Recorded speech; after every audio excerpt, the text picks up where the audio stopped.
அக்கா எழுந்த கோலம் என்று கேட்கிறாயா? அக்காலி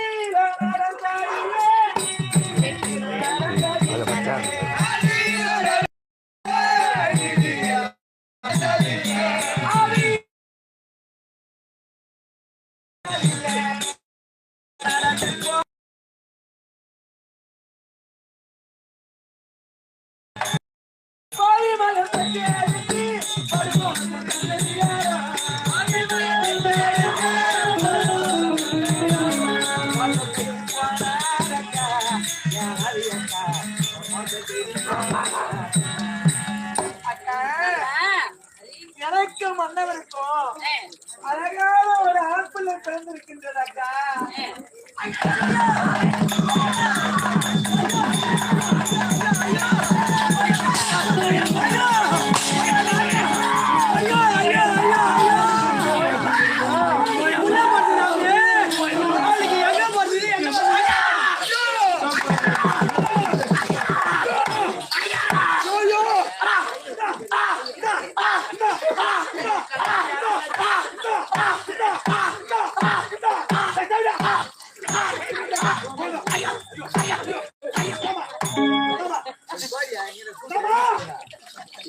கையில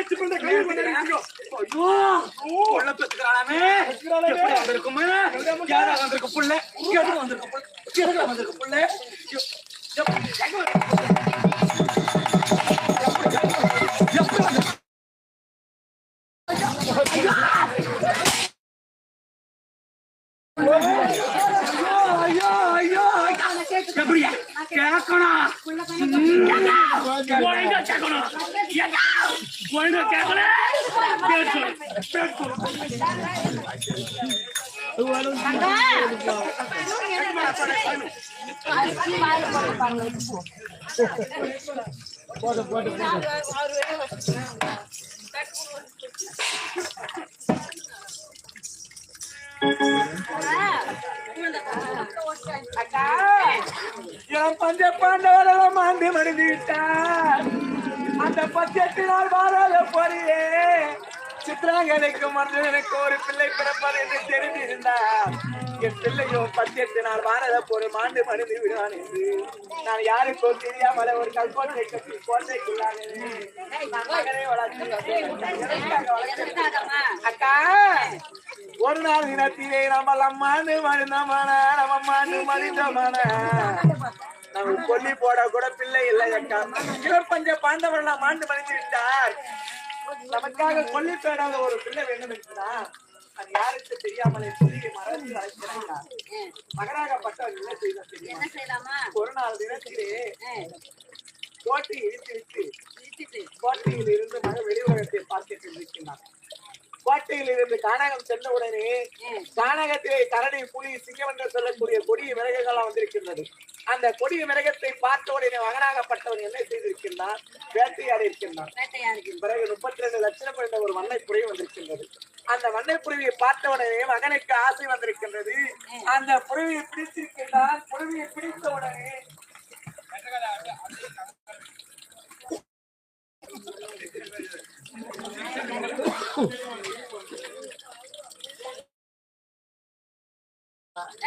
அக்கா உடனே அந்த புறவியை 32 லட்சம் இந்த புறவியை பார்த்த உடனே மகனுக்கு ஆசை வந்திருக்கின்றது. அடனா உலகத்தில் எத்தனையோ விதமான புறவி இருக்கிறது. இந்த புறவியை பார்த்தால் அதிசயமாக இருக்கிறது. இந்த புறவிக்கு 32 லட்சங்கள் பிடித்திருக்கின்றது. அதனால் அந்த புறவியை பிடித்து அதை கட்டி அதன் மீது ஏறி சடங்கு செய்திருக்கின்றார். அப்பொழுது அந்த புறவி மீது ஒரு பட்டியல் எழுதியிருக்கின்றது. எப்படி என்றால் அஸ்வதியாக செய்வதற்காக இந்த புறவியை நாட்டின் மீது விடுகின்றோம். இந்த புறவியை கண்ணுற்றோர் அதை பார்த்த உடனே பூஜை நமஸ்காரம் செய்து தன் கரத்தால் இருக்கக்கூடிய பொண்ணும் பொருளும் குறிக்க வேண்டும். இல்லை என்றால் இதை பிடித்தாலோ இதை கட்டினாலோ இதன் மீது சவாரி செய்தாலோ அவர் கரமும் சிரமும் துண்டிக்கப்படும் என்று அந்த புறவின் மீது பட்டிமலை இருக்கிறது. இது பின் தொடர்ந்த வருவர் அஸ்தினாபுரத்தில் வேந்தர் அப்படின்னு எழுதியிருந்தான். என்னன்னு எழுதியிருந்தது?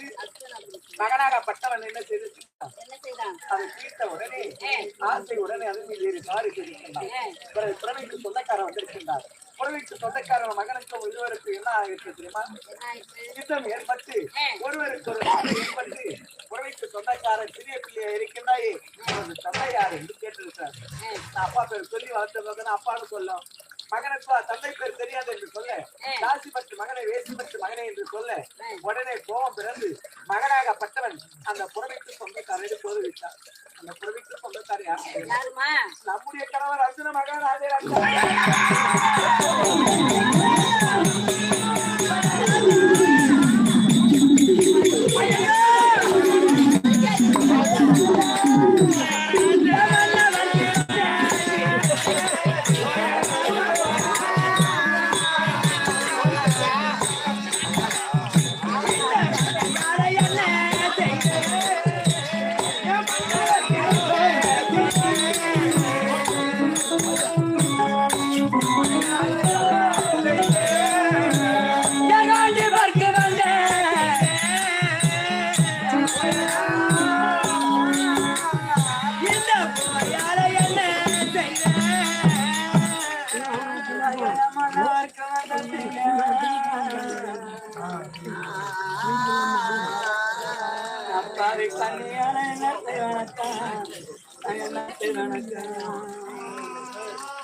காண்டி பருக்கு வந்த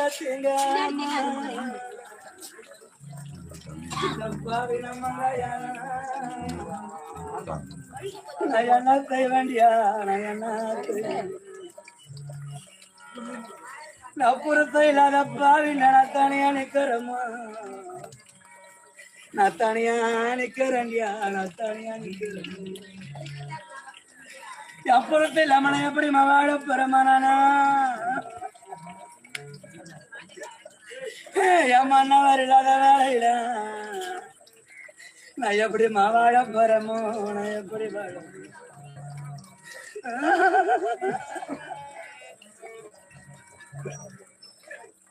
நப்பா மனப்பொண்ணான பரிதேத்தி பண்ணுமா நாடல் பட்ட பொண்ண நாடா பண்ணுக்கிறேன் என் பூர்த்த சேர்த்து நான் பத்தாயிரம் இருக்கிறேன் நான் பண்ணுக்கிறேன் பாருங்க டேய் என்னடா பண்ணுங்க இந்த அம்மாவுக்கு புஷி ஏற்பாடு பண்ணிக்கிறேன்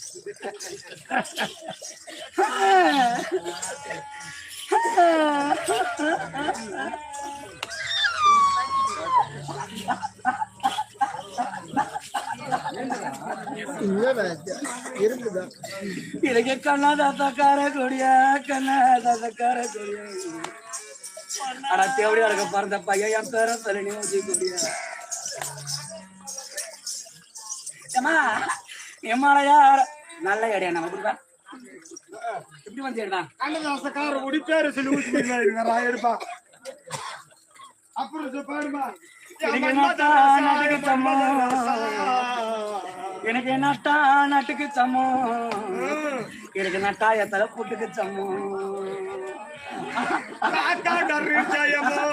பாவாட டொர்ரும் சாயமோ எவ்வளோ முடியல பாட்டு கொடுப்பாங்க பேரா பிள்ளடா பேரா நீ சைஸ்லாம் கழிச்சு தன்னா கடிக்க முடியாதேமோ கலாப்பாய் மாதிரி போலதான் போகணும்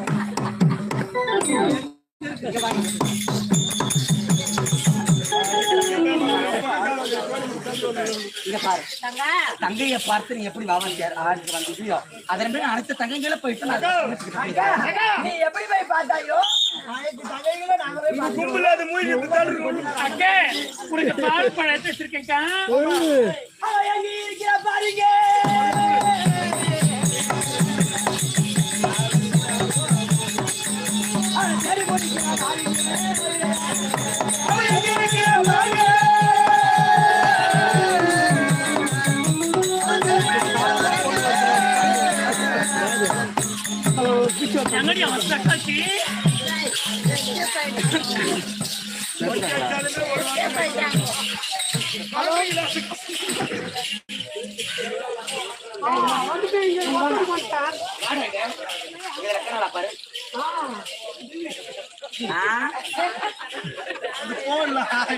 என்னையா